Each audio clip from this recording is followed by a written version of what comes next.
And finally, on holding China accountable. For more than a year now, House Republicans have been calling on Speaker Pelosi to hold a hearing on the origins of COVID. It's perplexing that Speaker Pelosi refuses to have any committee of jurisdiction hold a hearing on the origin of a virus that's killed over 600,000 Americans and 4 million worldwide.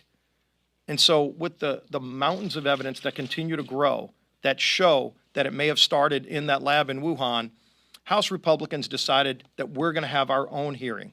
And so today at noon, we're having a hearing on the origins of COVID. We have many respected scientists and others who have done research extensively into the origins of COVID. And we're going to be having that hearing. It's going to be noon over in HVC 215. We invite everybody to come and learn about what we at least have on the table, and then ultimately to continue to press Speaker Pelosi to have hearings where we can have subpoena powers to bring in others who refused to come testify. Nobody should be trying to cover up for the Chinese Communist Party, least of which should be Speaker Pelosi. The fact that the Senate passed a bill unanimously that actually will show some of the data and declassify some of the information that's out there, passed unanimously in the Senate. Speaker Pelosi won't even take that up. So House Republicans are going to continue to press to get the answers, to get to the bottom of how this virus started. It's about time, long past time, that Democrats join in. With that, we'll be happy to take questions. Yes, sir. I wanted to know more about the Conservative Climate Caucus, whether the House Republicans are finally coming to the table on the topic after what seemed like a lot of reluctance to embrace the problem that scientists have identified. Where is that coming from? I think a few of the members on our side kicked that off, but one of the things we've seen is as the Democrats have promoted things like the Green New Deal and President Biden rejoined the Paris Accord, all of these initiatives are things that exempt China.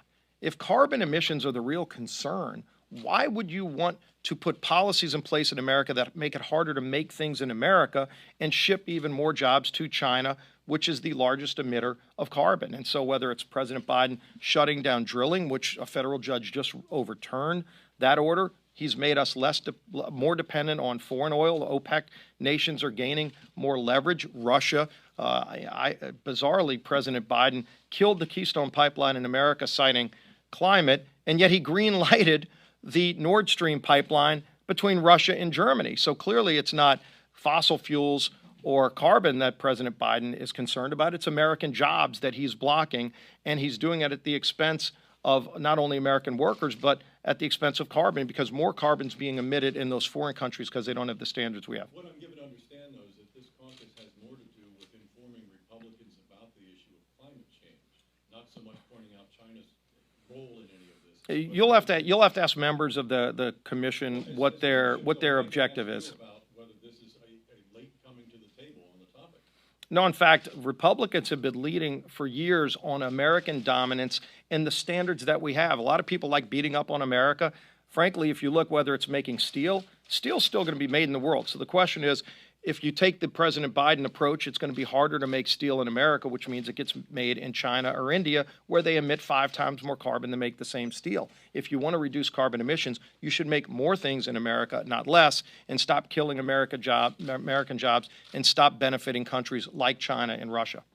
Yes. Yeah, so on Speaker Pelosi's January 6th bill to create a committee, will the Republicans, A, vote for that, and B, will they participate on that committee in any way, shape, or form? Well, ultimately, let's see where the vote goes. But if you look at the last vote, it was overwhelmingly opposed by Republicans. And what we've said is, look, there are a lot of standing committees that have jurisdiction. I think even the Senate is taking the approach of having some of their standing committees look into it. Speaker Pelosi ought to be exercising that same ability, not going down a partisan route. And so, you know, we'll see where the vote goes. But ultimately, they have the ability right now with standing committees. But on so many fronts, Speaker Pelosi is not using her standing committees to carry out the will of the American people. I just talked about holding China accountable.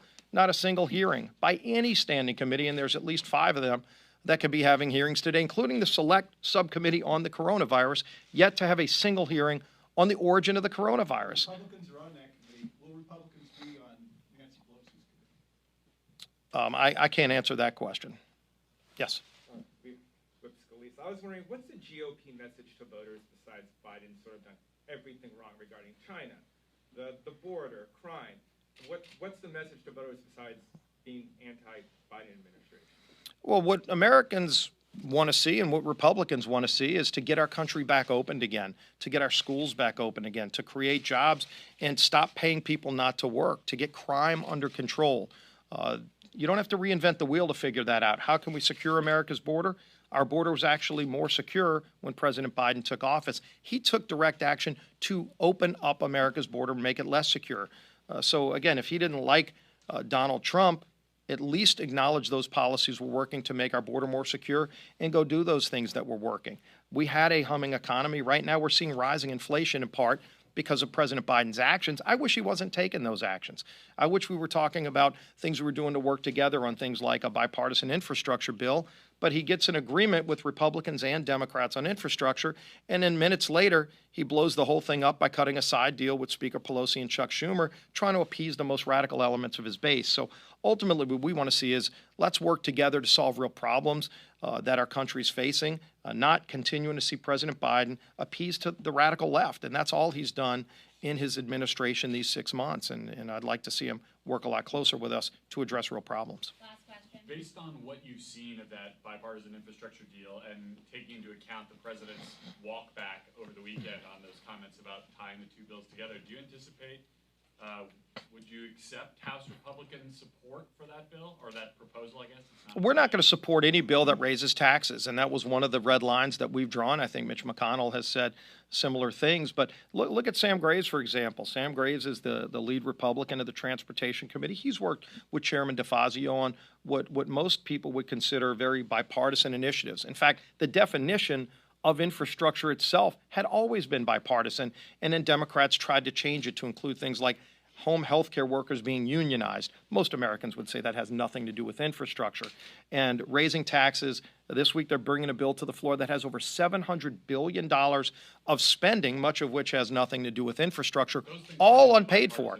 So on the bipartisan proposal, we still haven't seen details yet, as Rodney Davis talked about, but the framework that we are hearing are things that many Republicans support, whether it's the traditional infrastructure, roads, bridges, ports, waterways, and broadband, using some of the existing funds that are unspent from previous relief bills. There's hundreds of billions of dollars of money that's been unspent, and many, both on the Senate and House side, have identified those funds as a way to start paying for it. You've got to look at how to pay for it, and not in a way that raises taxes and kills American jobs. So those are the things that we've been for from the beginning. Sam Graves laid that out in the bill that he unveiled.